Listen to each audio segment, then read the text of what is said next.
muito obrigada, muito bom dia. Doutora Mariana Faria, é também para mim sempre um grande prazer, é uma alegria de facto encontrá-la, trocar algum tempo de conversa nos corredores ou em situações mesmo mais formais, mas sobretudo as situações mais informais, em que nos sentimos mais confortáveis.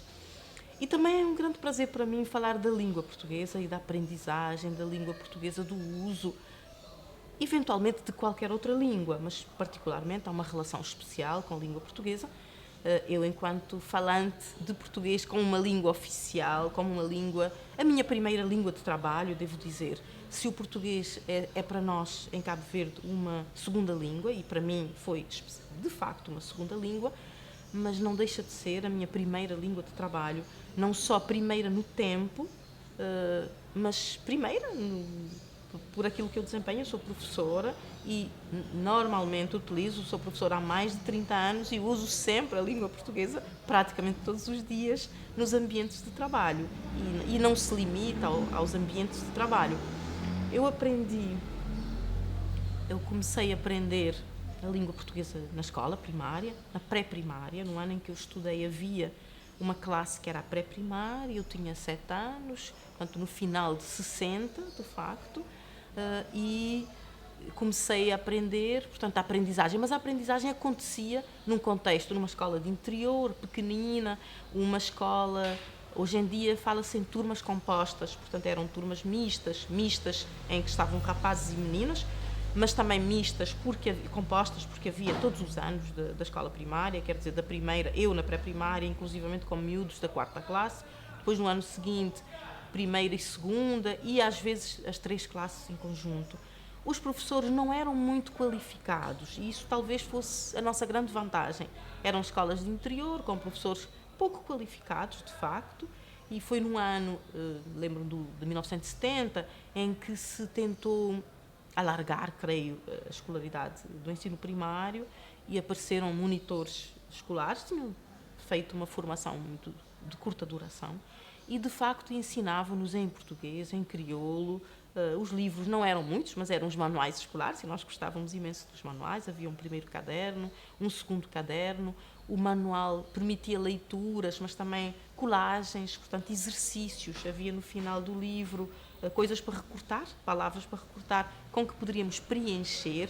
E eu, de facto, nem sei como aprendi a ler, não me recordo de soletrar, por exemplo. Muitos meninos soletravam, mas eu, de facto, não aprendi a soletrar. Quando me dei conta, já sabia ler e não sei exatamente como. Portanto, havia, por um lado, os professores, que era um professor, havia também, quando já na segunda, na terceira e na 4ª classe, podíamos dar lições uns aos outros, portanto, normalmente os da 4ª faziam e corrigiam os ditados. Basicamente, a aprendizagem da língua não acontecia como hoje em dia, pelo menos da perspectiva do aluno.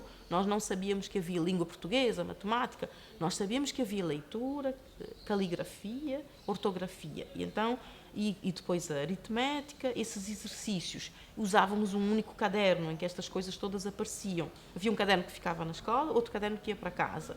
E, de facto, eu tive, em todo o caso, um professor, eu digo, não muito qualificado, mas extremamente empenhado, então, que fazia exercícios, que organizava os dossiês dos alunos, que pintava a escola ele mesmo, com frases, com dizeres, e que depois estudou, este professor mesmo, à distância, numa altura em que isso praticamente não acontecia, mas havia uns cursos por correspondência, fazia imensos cursos por correspondência e mostrava isso aos alunos. E então, uma escola pequena, de interior, o próprio professor passava por nossa casa, conversava com a minha mãe muito tempo, às vezes mandava os alunos ficarem à espera, porque estavam a discutir se as plantas que estavam lá eram folhas cerradas ou dentadas ou alguma coisa mais. Então, o que eu tive, de facto, como contacto com a língua portuguesa foi num contexto em que praticamente ninguém falava a língua portuguesa, a não ser o próprio professor e a minha mãe, e de facto a comunidade era toda ela, portanto, iletrada, em grande parte, não digo toda ela. Havia alguns homens mais velhos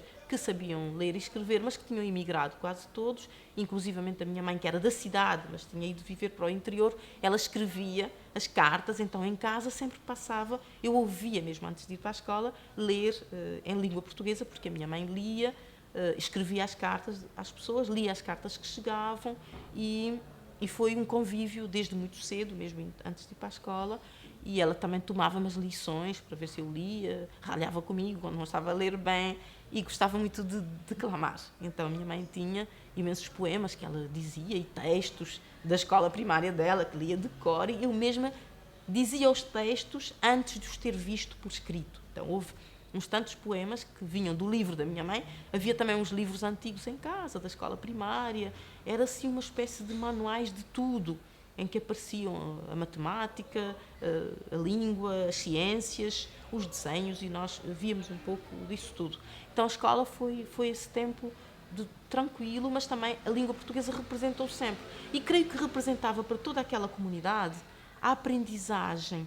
Então, hoje eu me pergunto se a aprendizagem devia fazer-se em língua cabo-verdiana, mas eu creio que para aquela comunidade fazia mais sentido que fosse em língua portuguesa, porque representava também uma passagem, como se fosse um ritual de passagem. A aprendizagem era alguma coisa de muito sério.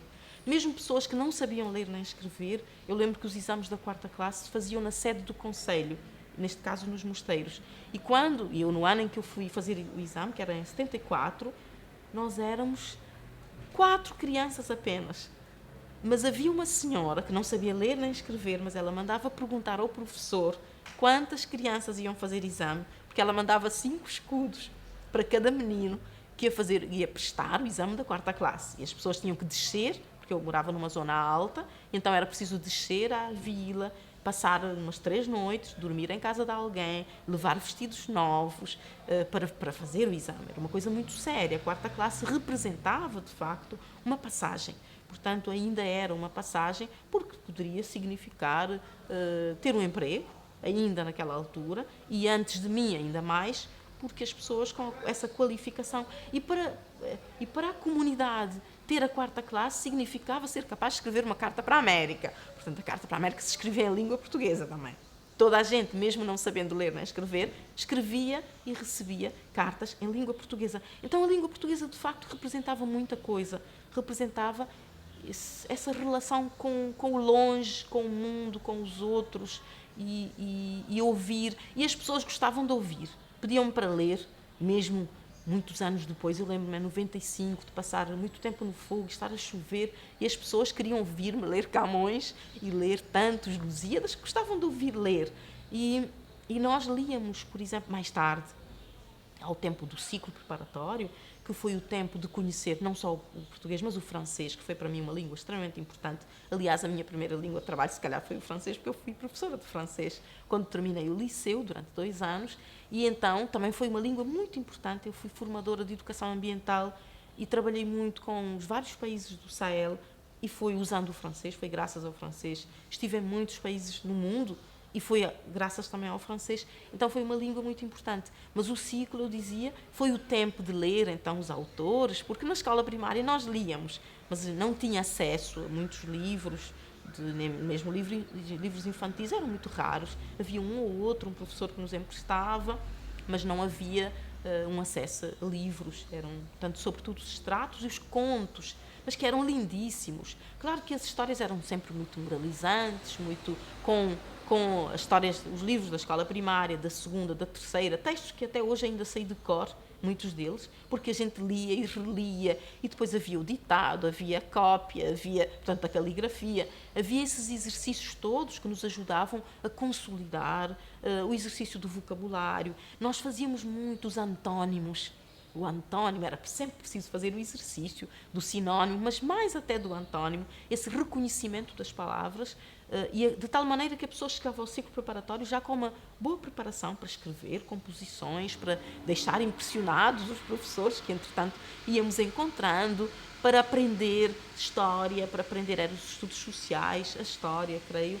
E depois, no ciclo preparatório, inclusivamente, havia já as turmas de rapazes e de raparigas, portanto, eram turmas separadas. Depois, após a independência, voltamos a estar em turmas mistas, em conjunto, rapazes e meninas. Mas foi ali, então, no ciclo que eu aprendi, conheci Jorge Barbosa, foi um tempo revolucionário, em que depois os programas também refletiam esses sentimentos novos, a relação com a Guiné, os textos e a história da Guiné e todos esses grupos étnicos que vieram contribuir para o povoamento de Cabo Verde, a descoberta da história. Foi tudo a partir do ciclo, mas também dos livros, do meu pé de laranja lima. Não ainda o livro, que eu só vim a conhecer no liceu, no primeiro ano do liceu, mas o meu pé de laranja lima em extratos que apareciam nas coletâneas. Não tínhamos um manual no ciclo preparatório, mas havia várias coletâneas e era assim uma coisa muito curiosa ver aquele menino com a árvore, os diálogos da criança com a árvore e tudo isso.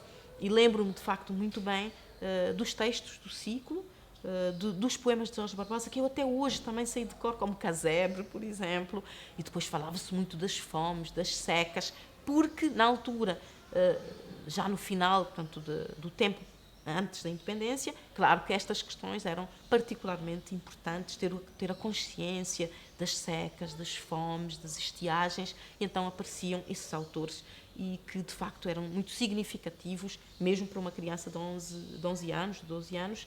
Depois foi o liceu, e a língua portuguesa então sempre aparece, antes de ser língua de trabalho, era esta língua de aprendizagem, era esta língua de relação com os outros, de relação, e inclusivamente digo de relação, porque eu até tive correspondentes que eu não conhecia. Portanto, havia uma coisa na altura que era encontrar endereços no jornal e a pessoa escrevia. Eu fiz recortes de jornal, ainda quando no liceu, o liceu eu fiz na praia, portanto, a partir de 76, morava exatamente atrás desta casa. E aprender então no liceu a fazer recortes, lia os jornais e fazia recortes, era o Voz do Povo, creio, e fazia recortes de coisas que me pareciam interessantes e guardava esses recortes e também fazia outra coisa que era ler. Então, a partir do liceu vieram as grandes leituras. Portanto, todas as leituras dos livros que eram recomendados ou não eram. Havia uma vizinha que tinha uma coleção dos boletins de Cabo Verde. Portanto, e li de tudo, de facto, sem qualquer orientação, mas li de tudo nos boletins de Cabo Verde.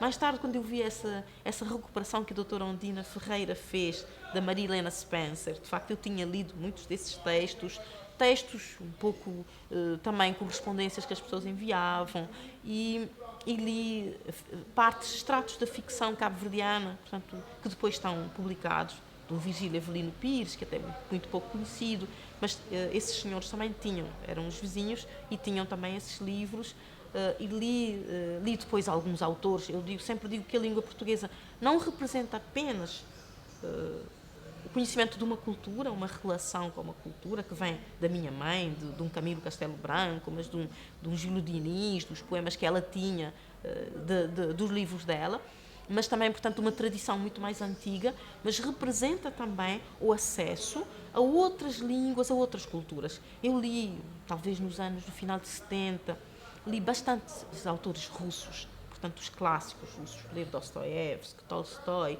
a grande literatura, muito densa, é verdade, mas que, de facto, eu ainda contava aos meus colegas e havia uma coisa nos intervalos, eu saía a correr para continuar a contar aquilo que eu tinha lido. Por exemplo, lembro de Ana Karenina, em 80, de estar a ler e chegar praticamente à última página, não querer ler e guardar para o dia seguinte, para ainda ter mais qualquer coisa para ler. Então, e depois uma literatura, claro que eu não tive acesso aos textos em russo, provavelmente nunca teria, portanto até hoje não me foi dado aprender o russo e então ficaria privada, se não fosse a língua portuguesa, também desse conhecimento, de tantas obras traduzidas que eu li e hoje em dia eu dou-me conta que foram grandes traduções.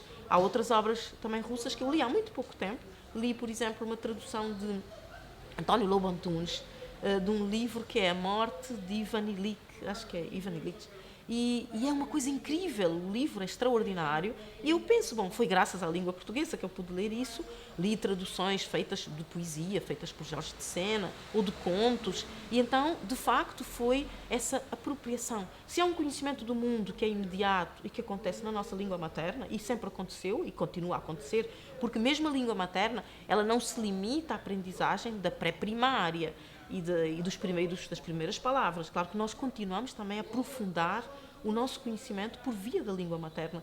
Aquele conhecimento que depois a antropologia codifica, todo aquele conhecimento que nos vem das histórias tradicionais, mas que nos vem de uma sabedoria, quando dialogamos com as pessoas, da bênção, enfim, de uma multiplicidade de coisas que acontecem no nosso dia-a-dia.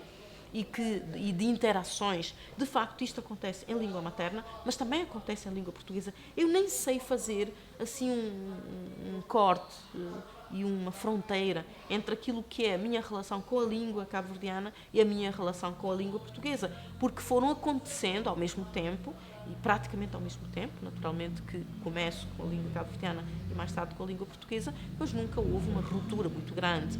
E mesmo em sala de aula nós continuamos a fazer, a usar a língua cabo-verdiana e a fazer essa interação. Então, e permanentemente. Mas eu acredito que a língua, qualquer língua, é uma riqueza, e saber mais uma língua, poder dispor de uma língua, significa ter acesso a um manancial. Já agora, em Cabo Verde, é extremamente importante, porque toda a literatura é escrita praticamente em língua portuguesa, toda a administração, todos os registros, as fontes históricas estão em língua portuguesa. Então, para nós, estar limitados no uso da língua portuguesa significa também uma limitação em termos daquilo que podemos fazer, daquilo que podemos ser, aquilo a que podemos aceder, não só nacional, tanto ao nível nacional, mas depois de uma comunidade que fazemos parte. Então, eu de facto sou defensora da língua portuguesa, sou defensora da aprendizagem das línguas e de um uso mais confortável também da língua. Eu sei que um maior domínio da língua portuguesa nos esclarece e nos enriquece. Talvez, inclusivamente, eu nem escolhi a especialidade em História. Eu realmente fui me inscrever num curso para professora de francês e aconselharam-me que aquele era um curso médio. Disseram, não, faça História, porque era um curso superior, e inscrevi-me nos 2 cursos. Eu sempre estava mais inclinada, só que na altura eu não tinha também tanta informação, mas eu estava muito mais inclinada para aprender, para estudar literatura, e talvez seja uma frustração até hoje, porque eu ainda fiz, eu estava no final do liceu, fiz no Centro Cultural Português, era um curso livre de literatura portuguesa, nós terminávamos as aulas, às vezes até pedíamos licença para ir lá.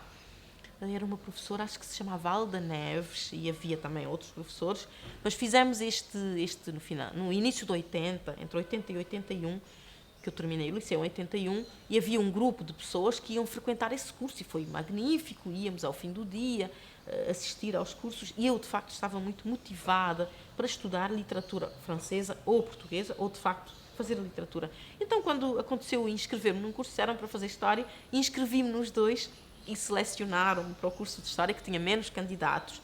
Mas o que me aconteceu é que, ao estudar História, de facto, eu já tinha estudado História no liceu e gostava imenso, mas gostava mais de literatura e das línguas em geral.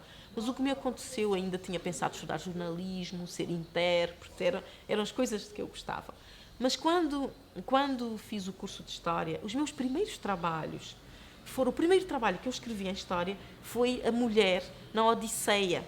E então era um trabalho para a história clássica, para a história antiga clássica, e eu trabalhei sobre a mulher. E então eu li a Odisseia, a tradução em português, naturalmente, mais uma vez aparece a língua portuguesa, para ir ver, li sobre literatura, vi que as literaturas começam sobretudo pela poesia, que vem muito da oralidade, e nós temos, então eu fiz esse trabalho. Hoje em dia nem tenho cópia, que na altura nem fotocópias havia, cá pelo menos.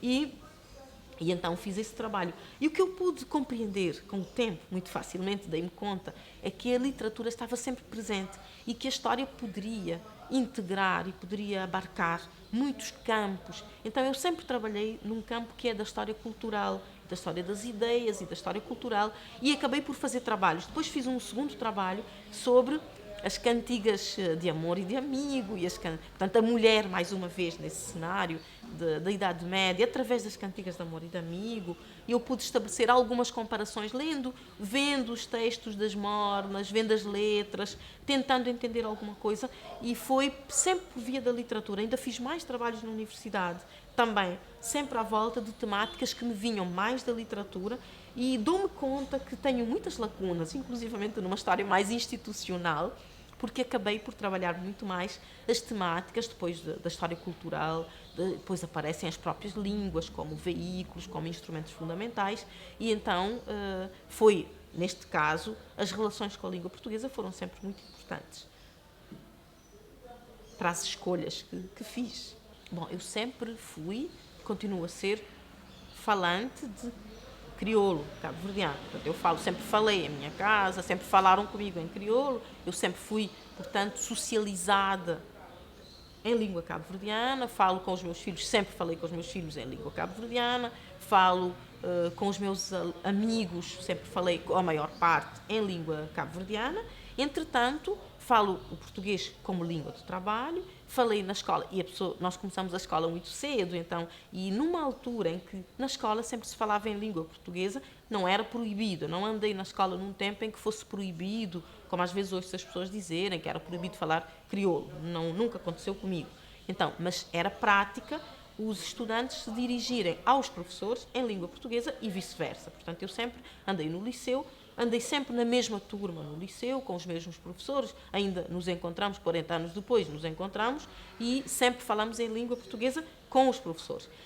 Houve pessoas que são meus grandes amigos, mas com quem eu tive conhecimento através da formação ou do trabalho, e não sei por que razão nós começamos a falar em língua portuguesa e falamos até hoje. Então, eu tenho também amigos com quem eu falo em língua portuguesa, mesmo podendo falar em crioulo, portanto, sendo pessoas falantes de crioulo. Não são muitas pessoas.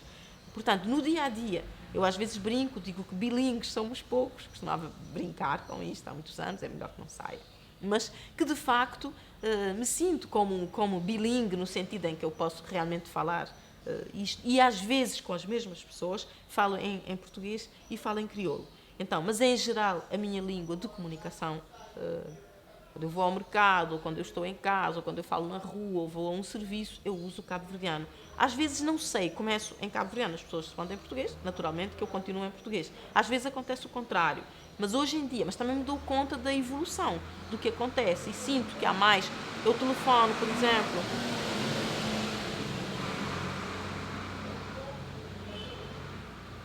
É muito comum eu dirigir-me a uma universidade em língua portuguesa, mas as pessoas respondem-me em cabo-verdiano, portanto, eu continuo em cabo-verdiano. Ou continuou um serviço, ou não interessa se é a Presidência da República, se é um ministério, sistematicamente as pessoas respondem normalmente em crioulo. Portanto, quase sempre. E isto acontece também, eu até vejo, quando os jornalistas estão a fazer um programa em português, que vai ser sempre narrado em língua portuguesa, mas entrevistam, por exemplo, os estudantes ou mesmo os professores em cabo-verdiano. Então é interessante ver isto que acontece e nós nos relacionamos tranquilamente com isto. Então eu uso as duas línguas, continuo a usar o português, que é parte da minha identidade. Eu considero que o português faz parte da nossa identidade. Há imensa coisa. Eu digo que há certas questões em que me sinto mais confortável em língua portuguesa. Por exemplo, quando há uma formalidade maior, quando eu me dirijo às pessoas e posso usar uma terceira pessoa, que não é muito natural em crioulo. O crioulo tem o boa, tem o tu, portanto, e o nhon ou nhá, que depois é o outro extremo. Então, às vezes, me sinto mais confortável usando o português, que tem uma terceira possibilidade e outras questões. Portanto, não só isso, naturalmente. Às vezes, e não quero que pareça mal, mas às vezes eu me sinto mais confortável a explicar uma matéria, por exemplo, um conteúdo que tem a ver com o campo da história. Às vezes o explico melhor em língua portuguesa, porque é um conjunto de vocabulário que eu conheço melhor em língua portuguesa. E se calhar eu falo melhor um português para a história do que estou a falar um português mais comum, mais de uma outra área, até para o diálogo, como estamos aqui a fazer. Porque, na verdade, se calhar o português que eu uso melhor é esse que está muito formalizado, muito estruturado dentro de um campo que é a história, que é aquilo que eu trabalho melhor. Então, de repente, também eu estou a falar português e me faltam palavras, eu tenho que pensar, será que eu disse bem? Já não falhei uma concordância? Porque pode ser que eu fale com uma certa automaticidade, não sei se o termo existe, de uma forma relativamente tranquila, mas na verdade eu tenho que pensar. E a diferença é que se calhar eu falo crioulo, mas sem pensar, não é? Porque por ser a minha língua materna, a minha primeira língua, e o português, como dizia o nosso professor, um professor muito querido, foi nosso professor durante 4 anos, foi 2 anos de língua portuguesa e 2 anos de latim, que é o Sr. Belmiro Ramos, e ele então nos dizia, meus amigos, a gramática é a consciência da língua. E quando aprendemos uma língua como língua estrangeira, foi o caso do português, desde cedo nós aprendemos conscientemente. E a diferença é que Eu, por exemplo, tive colegas em Portugal a quem eu ensinava a língua portuguesa, porque ensinava a pôr os acentos, a fazer a concordância e explicar os fundamentos, porque eu tinha aprendido, mesmo sem ser professora de português, eu tinha aprendido com regras. O que eles não têm que aprender com regras, eles aprendem no cotidiano, aprendem num contexto, mas nós não aprendemos o português no cotidiano. Falamos em crioulo, aprendemos o português como uma língua que tem que obedecer a regras, sobretudo quando eu aprendi naquela altura, a gente fazia muita gramática, era preciso aprender porque é que é assim, a conjugar os verbos, a flexionar, enfim, ter de conhecer aqueles graus dos adjetivos e fazer imensos exercícios. Então eu tinha que saber porque é que aqui eu tenho que usar o plural, ou o singular, ou o feminino, ou o verbo tem que ir para o mais que perfeito, que quase já ninguém usa, mas eu tinha que aprender assim. Então esta aprendizagem consciente, se calhar, nos dá umas vantagens, mas também pode dar desvantagens. Portanto, nós falamos sempre com algum receio e hesitamos muitas vezes em busca de um vocabulário melhor, etc.